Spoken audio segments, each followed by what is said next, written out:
Rise of Iron has everything you'd expect from a new Destiny expansion. We got a whole new suite of brand new weapons. We have multiplayer with 3 new maps, got a new mode called Supremacy, got private matchmaking. We needed a raid. I don't think we could have shipped Rise of Iron without a brand new raid.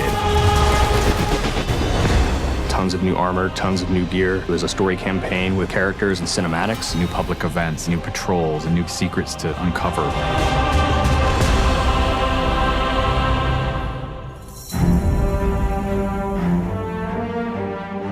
Rise of Iron is about looking at this story that's existed in the Destiny universe, this character, Lord Saladin. I am the lone sentry, and my watch is eternal. It's this journey to understand the past, what happened to these great heroes. The Iron Lords are gone, but our fight is far from over. And through that process, you're saving humanity, you're becoming an Iron Lord yourself, you're getting to wield a giant axe.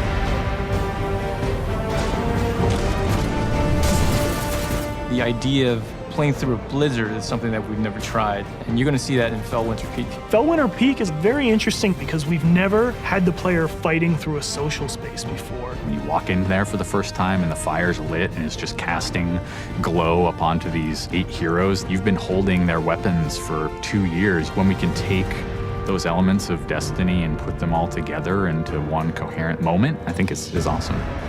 It is time to finish what I began so very long ago. Come, Guardian, help me give my friends the rest they deserve. This is the Guardian's journey with Saladin. He's sending you out into kind of a land that's been forgotten in the Cosmodrome.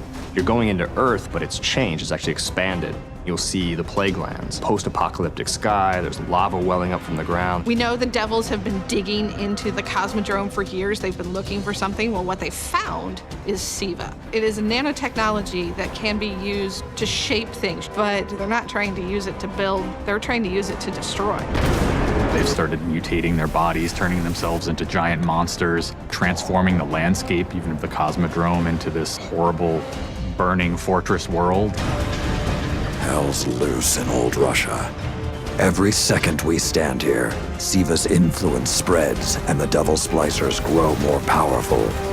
Keep fighting, Guardian.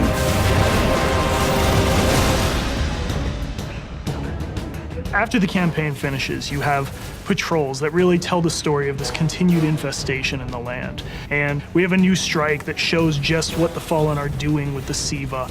It's this spooky place called the Wretched Eye. There's this really neat boss encounter. A fallen captain has plucked an eye out of an ogre, affixed it to his weapon, and he's using that to sort of tase you out of your rat hole while this blind ogre just walks around trying to crush you. We also have a few reprise strikes that we're bringing back for players.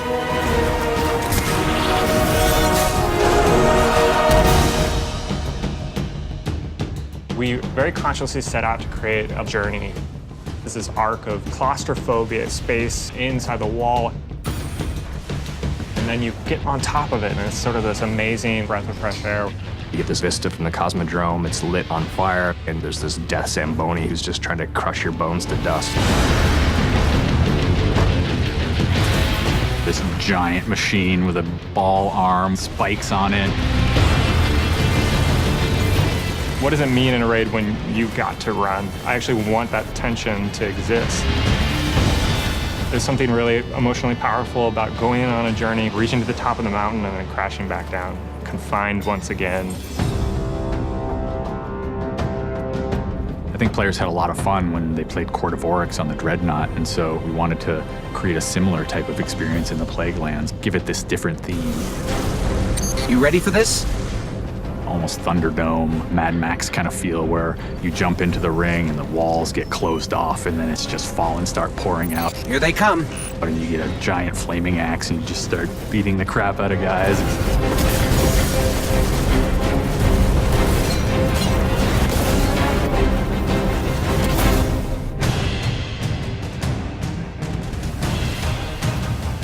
We thought, how can we increase the ways that you express the way you like to play?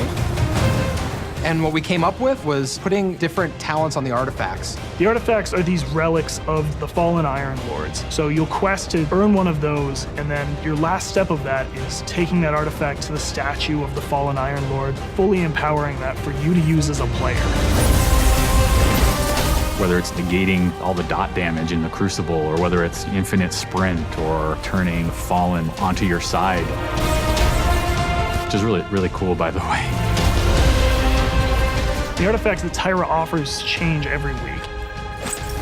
So there will always be something new and exciting for players following the campaign.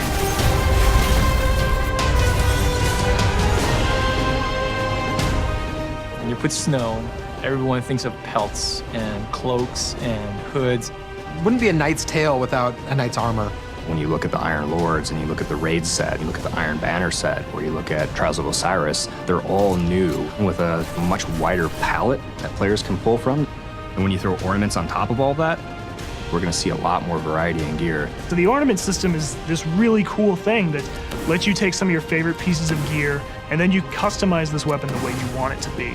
You got your raid weapons, we got your Iron Banner, we got new exotics, old exotics. Do you like sidearms? We got all the sidearms this time around.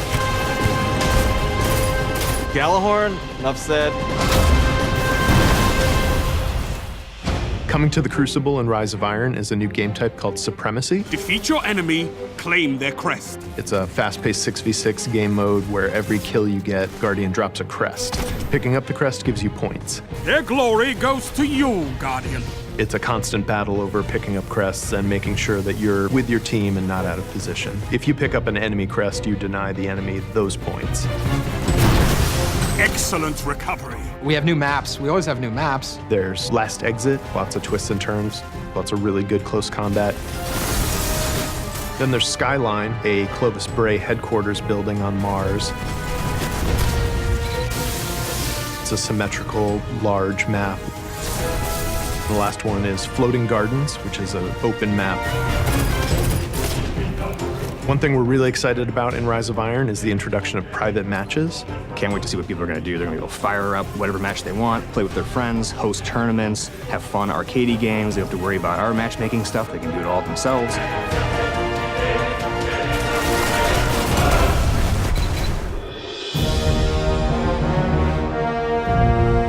Sometimes when I play and I have headphones on and I'm in that world, I get little chills because it's not just the effects and the amazing graphics, it's the audio that helps reinforce the journey that you're going through. We really want Destiny to feel like it's a natural world that you inhabit, like it's a world that could exist, that does exist.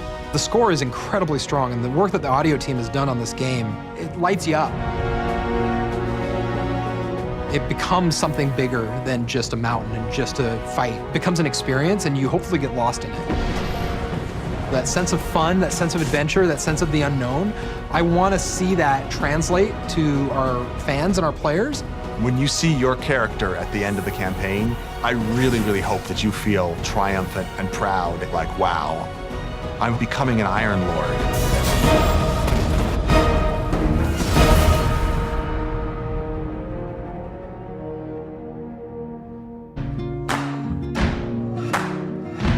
You can run on for a long time, run on for a long time, run on for a long time. Sooner or later, gotta cut you down. Sooner or later, gotta cut you down.